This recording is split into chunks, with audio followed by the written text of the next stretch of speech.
Okay, this particular video, sorry my hands are a bit black, I've been messing with carbon. This particular video is just going to be me talking. So there's your opportunity if you want to switch off. But I'm going to be saying some pretty interesting stuff actually. So like I say, there are no demonstrations on the bench on this one. I'm just going to talk, and I'm going to talk about three focus areas that I've got and why. The first area, oh by the way, I've got loads of videos to be putting on in the next few hours, so there'll be plenty for you to see. Quite interesting stuff. It's all early stuff, but some of it's a couple of weeks old, some of it's older, but I'm going to put them up. Now, three focus areas. Number one, electrolyte. I've said all along that, you know, the electrolytes that I'm using and all of the materials that I'm using are to keep my batteries, or this carbon battery, let's say, eco-friendly. So I've kept the electrolyte eco-friendly. I know I've said this before, but I'm repeating myself. Now, yes, I have tried stronger acids, alkalis, all that stuff, and I know I can get 3 times the amount of power from this, let's say this all carbon battery. Even my lead carbon battery, you know, 3 times the power by using other electrolytes and other methods. But I'm sticking to my guns, and that's all there is to it. So, you know, I keep getting the energy density levels up. I think I've demonstrated that, or I will demonstrate it in these other videos that you're about to see. So this new electrolyte, as I call it, I'm going to keep tweaking it and I'm going to stick with it, but there will be a twist, or a movement away from it, shall I say. And that's because, and I'm reading all the papers on this at the moment, Robert Murray Smith, last week I think it was, made a comment on my latest video. Very nice comments. And one bit in one of the comments said, why don't I try a different reaction? You know, something that favoured a redox reaction, for instance. Ferrocyanide. Now you've got ferrocyanide and ferrocyanide. They're kind of just different. So yeah, why not? I've ordered some stuff. Next week I'll be on the case. I don't fully understand it yet because, as I say, I'm still reading papers. So electrolyte, you know, that's where I am with electrolyte, but it's an area of focus still. The second area of focus, I'm still on these active materials. I've been putting stuff in the kiln now, other carbons that I've got that worked, and they should have been really good, but they weren't, because they weren't conductive. Now, part of this as well, what am I about to say? Someone said to me on one of the videos, can't remember which one it was, I said you need conductive carbon, and if it's not conductive, it's not going to be as good. And I'm sticking to my guns with that. But he said, why? Okay, let's try and give some examples of why. Let me just turn this stirrer off. It's doing all sorts of things at the minute you shouldn't be doing. While I've been researching carbons as well, and electrons, let's say, I came across 3 words: accelerate, electron, not flow, what was the word? Transfer. Accelerate electron transfer. Now what does that actually mean? Well, I'm guessing you make the electrons go faster. I mean, there's quite a few ways you can do that, I suppose. Less resistance. An electromagnetic field, there's a good one. That will make electrons go faster. Oh, good example. Hadron Collider. Although that's more photons than electrons, I think. So yeah, accelerate electron flow. Now, let's take a scenario. Point A and point B. Let's say, in terms of a battery or capacitor, they were your collector plates. But let's call them point A and point B for the moment. Right, so point A, let's say if you were in a motor car and you accelerated up to 100 miles an hour. Now point B is 100 miles from point A. Now you travel in that car at 100 miles an hour, you know you're going to get to point B in an hour. Full stop. That's it. No ifs or buts. Different scenario slightly. Same point A, same point B, same car. It's doing 100 miles an hour at point A and you're travelling to point B. But you've got a 40 mile an hour headwind. Now you ain't going to get to point B in an hour, are you? At that. But there's one thing you can do. You can burn a lot of energy, a lot more energy, almost 50% more energy, if you like, accelerating back up to 100 miles an hour, fighting that headwind all the way to get to point B in an hour. So you've done it, you can do it in the same hour, but you've used more energy because there was a lot of resistance in your path. So could this be the same with, let's say, an electron? Got an itchy ear. An electron travelling through your carbonaceous material. It's not a little diagram. Let's just say that you've got an electron wants to travel from point A to point B. And those black dots represent your carbon. Now, that's going to be quite quick, isn't it? Just on the face of it, looking at it. But what if that carbon was highly resistive and you've got another one which is not as resistive, less resistive. So this one is highly resistive, let's say 50 ohms, and you've got another one which is 0.5 ohms, and you've got an electron flowing through that carbon. Which one would let the electron get from point A to point B first? Well, it's obvious, isn't it? The carbon that's less resistive, 0.5 of an ohm.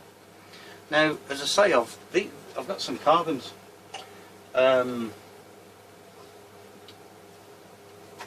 Now this particular, carbon number 1, I've called it my cathode carbon because I'm still trying to develop a carbon for the cathode.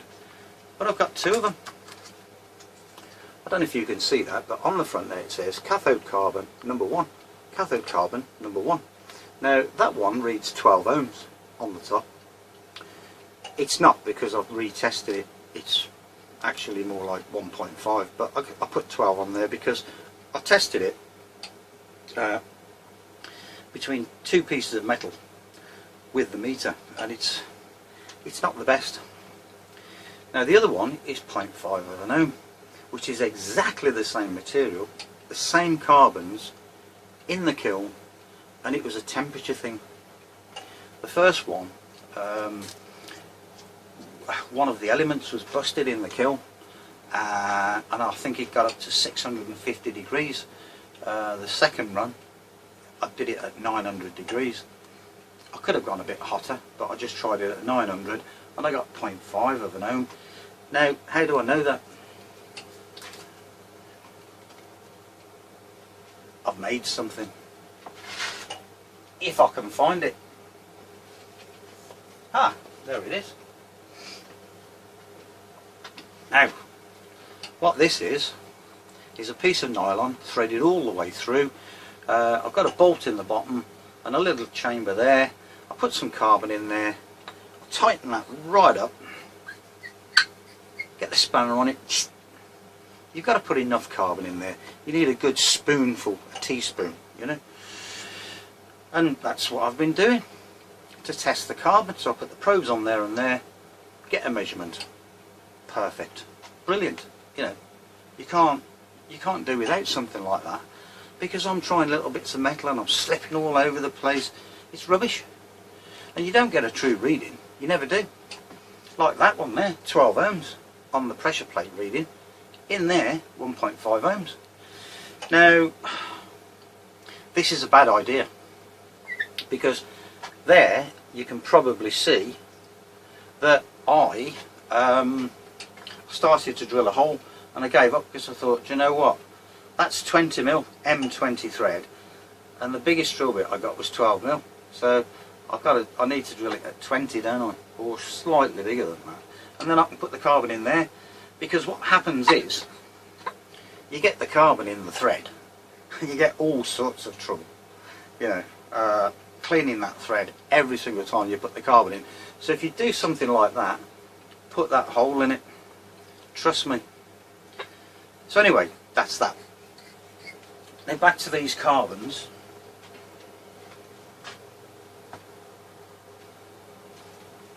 And back to this.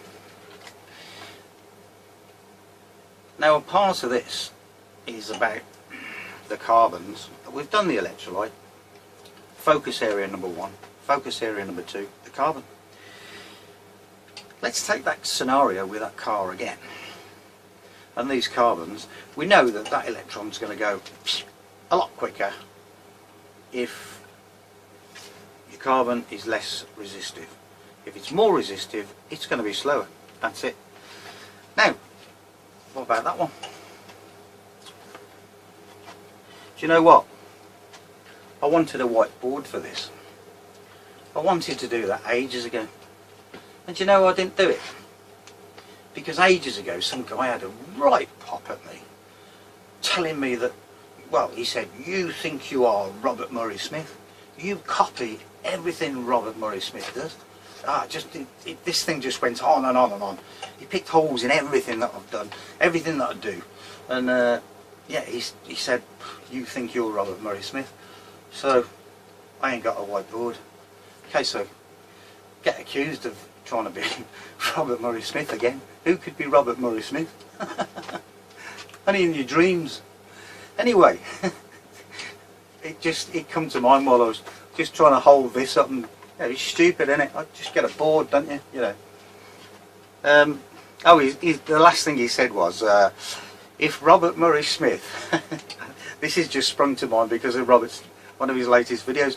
If Robert Murray Smith made a battery out of cow, well, he said shit, so I'll say the word. It's on there. He said, if Robert Murray Smith made a battery out of cow shit, you would do the same. That's what he said to me. Well, I wouldn't actually. Now, I think Robert Murray Smith is attempting at the moment to make a battery or a capacitor or whatever out of horse dung, poo, whatever you want to call it. Anyway, just tickled me then. Back to this. Now, the black bits. Look at this. I need a board, don't I? The black bits represent your carbon. The white dots, what are they? Your binder. And that's roughly what you're going to get. You're going to get bits of binder in between your carbon. So the same electron then flow in through the carbon. It's only really got one course of action, which is that, hasn't it? You know, that's it. That's all it can do. Or can it? Which leads me to my third focal point, conducting polymers, or conductive polymers, say it how you like. This is an area that I'm working on. Now, before I say any more about that, if those white dots were conductive, then you get a different path, don't you? Like that again, don't you? Same as that. Conductive polymers. Now I will say one thing.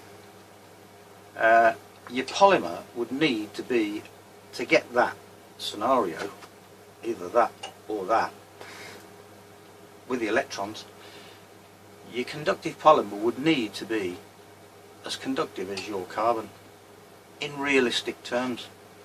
I haven't tested it yet, but you know, that's where I am with these carbons at the minute. My cathode material number 2 was 0.7 of an ohm.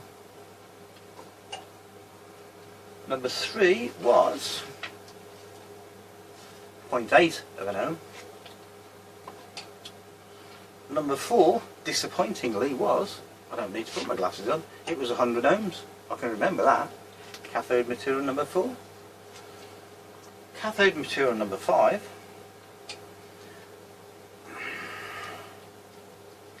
1.5 ohms. Now that 4, I will say something about that. I'm not going to say what these are in this video right this minute. I'll tell you, in the next couple of videos or something like that, exactly what they are, exactly what I did, and how I produced it, or synthesized it, if you like, made it, whatever, and banged it in the kiln. So you'll get to know. That number 4 had got some urea in it, with another carbon. Now, I don't know what it is about that urea. I've tried all sorts, various containers, tried to seal the containers and all the rest of it, and you know what? Every time I look in that container, there's nothing in it. Nothing. It just evaporates. Gone. So I tried to devise a way of mixing the urea with something else, i.e. sugar. So I melted the sugar, you know, on the heated stirrer, got it to that viscous, that nice brown viscous colour, brown colour, yeah, nice and viscous. Nearly lost my track then. And I put some urea in it and stirred it for ages and put that in the kiln, and that's that material there, 100 ohms. The only problem is, it works. And it worked quite well. It weren't brilliant, but it worked very well. So that's that, all that lot. There's another carbon that I played with, and I doped it with graphene oxide, but I didn't put it in the kiln. I put it on a piece of glass on my stirrer plate. What did I put it? What was it?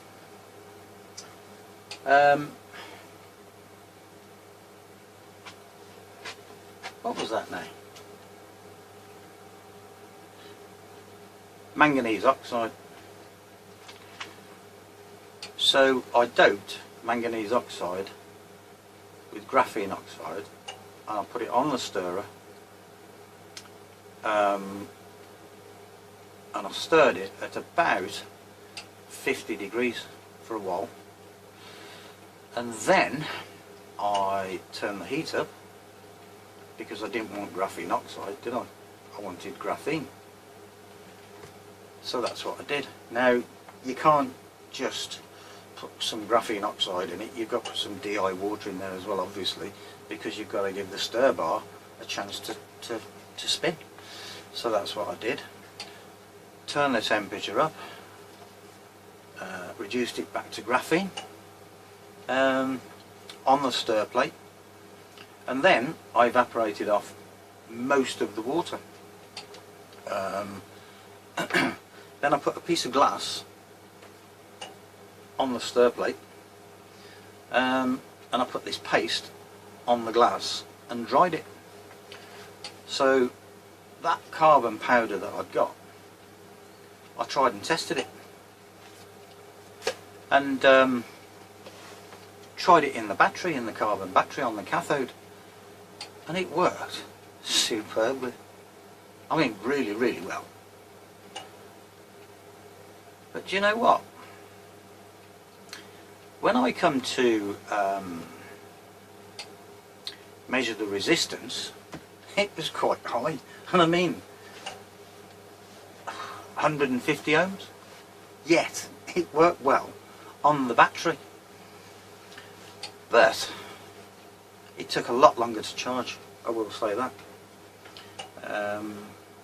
You could just see by the charge rate the way it was accepting charge. It was quite slow.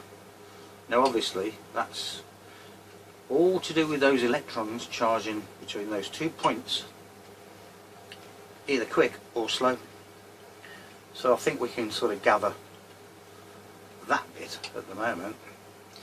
So focus area number 3, polymers, binders, call it what you like. Start with monomer, whatever. Conductive polymers. I've got my heart set on now using binders with these carbons on the anode and the cathode, and I'm going to use conductive polymers. The one I'm looking at is polypyrrole, and there's a reason for that. It's not the best at the moment.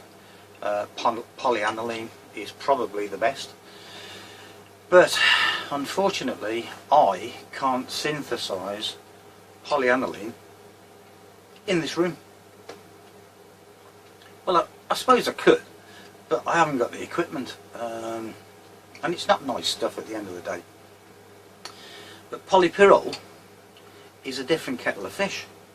If you look at the papers, and I'm still looking at papers, by the way, I'm waiting for materials to arrive. Meanwhile back at the ranch I'm still looking at papers.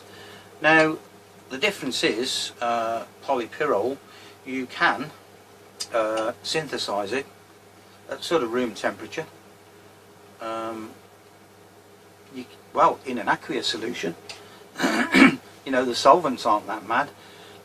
One method calls for ethanol and ferric chloride. That's it. It's a bit more complicated than just chucking all this stuff together, you know. But don't think you're just going to bung it all in a jar and that's it, stir it, because you're not. It's still got to be synthesized correctly, but it's a reaction that I can perform in this room, so that's where I'm going to be. The reasons should be obvious when you look at that, you know, and what I explained about those white bits being the polymer, or the binder if you like, and what a difference it would make if they were conductive. So that's about it really. I just wanted to say those few things. It's all important. Obviously, like I say, I'm going to talk about these carbons and what they are within the next couple of videos or something. So you'll know which is the good one, which is the bad one by then. I've got a new battery on test at the moment. It's this one. It's on charge at the moment. I've got 2 new pieces of graphite. They're 150mm long by 50mm wide, and that's on test. The materials that are on there now are in a binder. the usual binder, the RMS one, Siggy Butt one. But prior to that, I put just a paste on the anode and the cathode, the two different materials. I just mixed it up, you know, the carbon with some electrolyte, formed a paste and spread it on as soon as I could get it, and set the battery off, and it gave me good performance. I think initially on a quick charge I got something like 2.3 amps out of it or something like that. I haven't tried this one now. Yeah, it's fully charged. I would envisage like 3 amps easy, you know, on a short circuit as a peak obviously. So that's that. Can't really think of anything more to add. Nah, there will be something in 5 minutes time. I'll think, oh, why didn't I say that, and I'll put it on the end of this as I do. But yeah, I'm looking around trying to think of something, but I can't.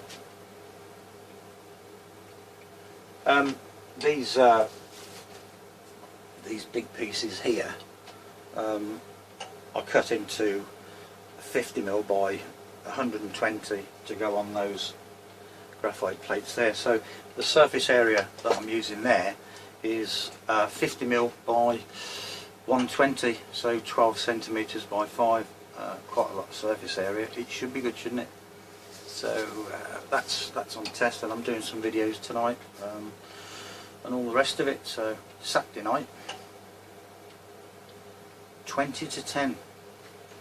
I should be in the pub, shouldn't I? But anyway, that's that. That's this video. You'll see this first, and then you'll start to see the other videos.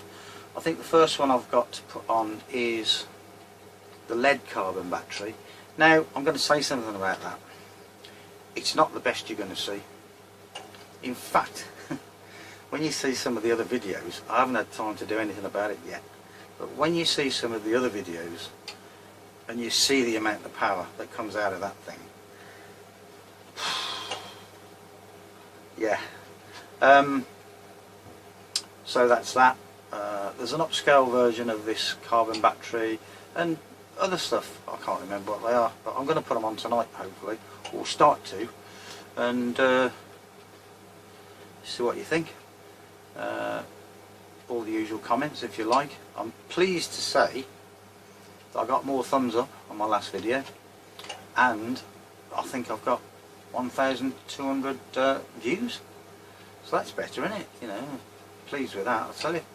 And I'm also pleased that Robert Murray Smith took the time to comment on that last video, and you know, made some really nice comments. One of his comments was, you know, you should be getting more views because this is quite interesting stuff. So, you know, thanks for that, Robert. I'll speak to you soon.